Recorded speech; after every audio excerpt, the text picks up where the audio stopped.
Assalamualaikum warahmatullahi wabarakatuh. Rabbi israh li sadri wa yassir li amri wahlul 'uqdatam min lisani yafqahu qawli. Wahai anak sekalian, mari kita review buat soalan SPM English paper pasal paper 200 2021, paper nombor 2, paper 2, how to write an email, essay, review and make a story or and write an article. Okay, let's go. Okay. Okay, bismillahirrahmanirrahim. Wahai anak-anak sekalian, mari kita sambung belajar bahasa Inggeris paper 2 ni dengan menjawab soalan nombor 4 ya. Ini part 2 ya. So, kita dah pecahkan kepada bahagian 1, bahagian 2, bahagian 3. Bahagian 3 ni ada 3 soalan, kita jawab satu soalan saja ya. Yang ni adalah soalan option dia, soalan nombor 4 ya. So, soalan nombor 4, you saw this notice on a website. Article wanted, teenagers and social media.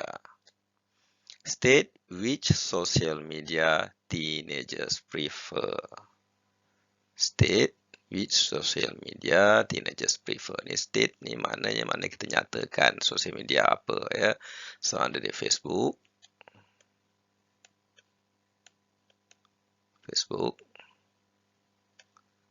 atau WhatsApp, ataupun Instagram. Banyak sangat social media ni ya. Ataupun kita pilih 3 aja ya. Kalau ataupun anda nak buat grup lain, anda buat TikTok, atau anda pilih Telegram, ataupun anda pilih lain-lain link apa benda lagi lah ya. Instagram, selain Instagram apa yang ada beradik dengan Instagram lah, anda pilih je 3 ya. Okay. Mention how often teenagers use social media. Berapa kerap dia gunakan? Sama ada dia gunakan berapa jam satu hari, every day, setiap hari, dan berapa kerap, 8 jam. How often, ya, berapa kerap. Okay. Suggest way to limit social media. Macam mana kita nak limitkan dia? Ya. Macam mana kita nak limitkan social media ni? Okay. Way to limit ya. Ni adalah peranan parents. Kemudian kita tutup internet.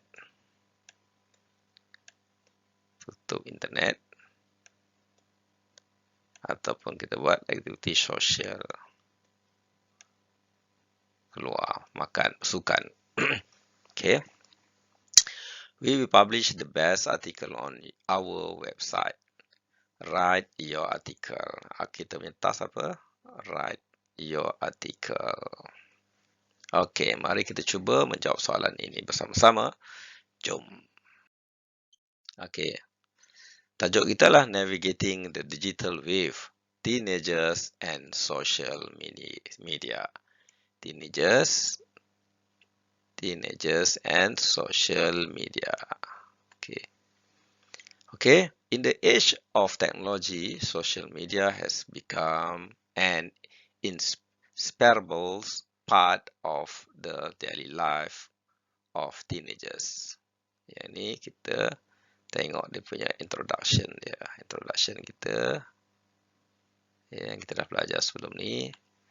Bunyi bentuk macam tu. While they have various platforms to choose from TikTok, Telegram and Instagram. Yang ni kita pilih 3 ya, 3 social media. Okay.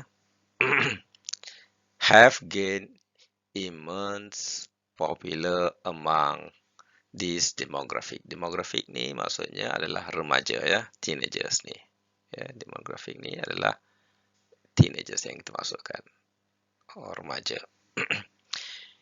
It is not unusual to find teenagers spending an average of 8 hours each day. Ya, average yang kita tengok spending, ya, kita tengok average dia adalah 8 hours, 8 jam. 8 hours days immersed in the visual worlds. Ya. dalam satu hari 8 jam. While this platform offer connection and entertainment, ada perhubungan di antara mereka dan ada hiburan di kalangan remaja. Dia offer yang tu is essential to strike a balance and ensure responsible usage. Penting untuk kita tekankan penggunaan dia secara seimbang. Kalau tidak, dia jadi lara, jadi buang masa. Yang ni kita masukkan dalam kita punya introduction. Macam mana cara kita nak terus masuk? Dari sini kita terus masuk kepada isi yang pertama. Isi yang pertama. Macam mana kita nak balance kan dia. Tajuk dia, The Allure of TikTok, Telegram and Instagram. TikTok, Telegram and Instagram have captivated teenagers with their engaging features, offering them the means to express creativity. Ini dia. Pertama ni, kebaikan dia. Communicate with friends and stay update on current trend. Communicate and stay update with the current trend. This platform provide an outlet for self-expression and social connection, making them irresistible to the younger generation.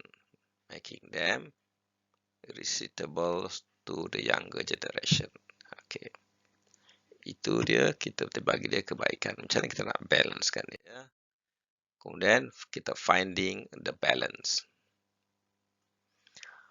While the benefit of social media are undeniable, kita tidak nafikan dia punya kebaikan dia. Kita gunakan perkataan while di sini.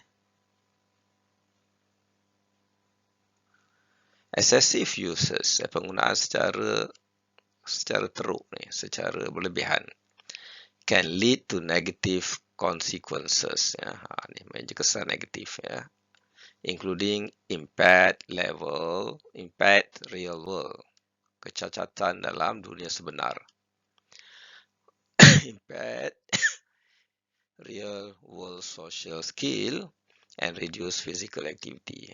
Dia dalam dunia yang sebenarnya mereka kena bersosial, mesti kena bergaul, berdepan, konfront dengan orang dan sentiasa bergerak sana sini, menggerakkan aliran darah dia supaya dia sehat. Kalau tidak, dia tidak berdepan dengan komputer, dengan handphone saja, mereka tidak sehat dan mereka tidak boleh berdepan dengan masyarakat nanti.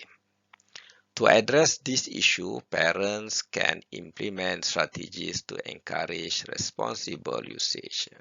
Ini peranan parent, ibu bapa. Untuk menyelesaikan masalah ni. Ini kita punya isi yang kedua. Kita letakkan set time restriction. Macam mana cara dia? Set time restriction. Parent can define specific hours when the internet is accessible.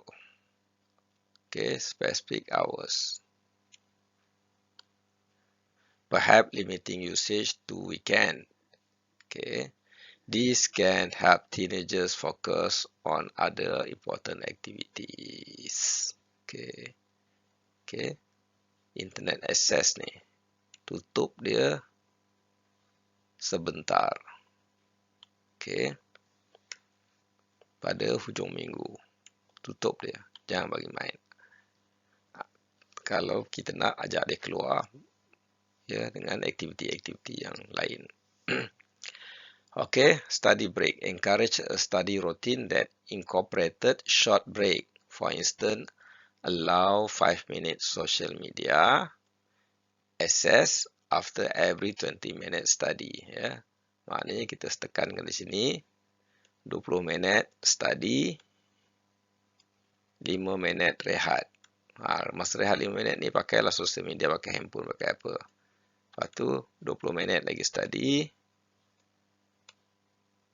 Okey, tutup, buka balik internet. 5 minit social media. Okey, dan seterusnya study balik 20 minit. Macam tu ya. Tutup balik internet tu, study balik 20 minit. Okey. Every 20 minutes of study. This structured approach can improve connection, concentration, and time management. Kita improve dia punya fokus, dia punya concentration, okay, and dia punya pengurusan masa dia, ya. Okay, 20 minit belajar matematik, rehat. 20 minit belajar sains, rehat. 20 minit belajar pengetahuan agama Islam, rehat 5 minit. Bagi dia handphone untuk dibuka. Okey. 20 minit pengetahuan agama Islam. Okey. Rehat 5 minit saja. Gunakan dia. Yang ni kita dapat improve dia punya concentration dan give dia time management.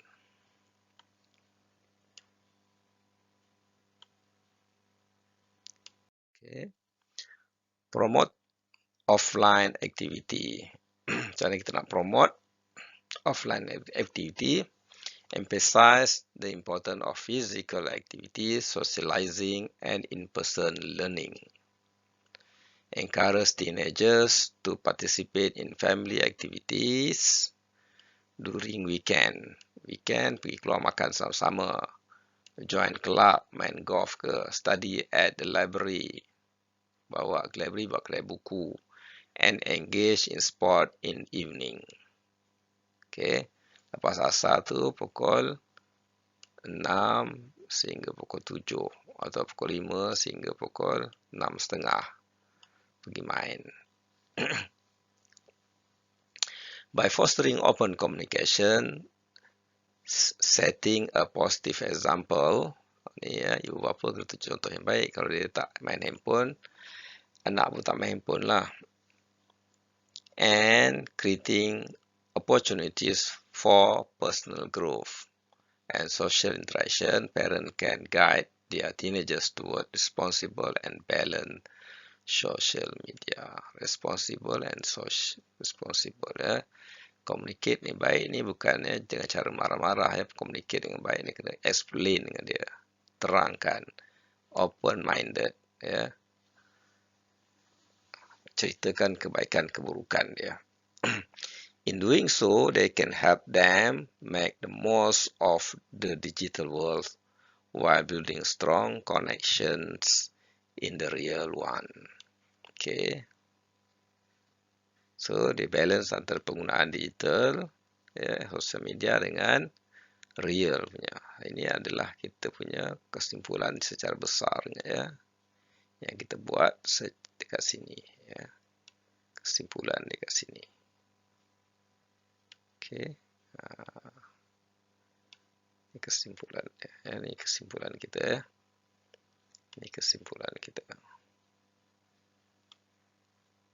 Okay. Ini dia punya kesimpulan. Okay, anak-anak boleh macam tu, ya. Ini cara contoh, cara menjawab soalan berkaitan dengan macam nak balance social media, penggunaan social media tu. Okay, kalau question 5 nanti kita akan pergi question 5 berkaitan dengan buat cerita ni di lain siaran. Ya, kita tengok next part 3 nanti kita tengok, ya, kita ada contoh dia dah ada contoh wishes yang kita nak buat, 5 wishes. Okay. Okay, ini adalah wishes dia, contoh yang kedua.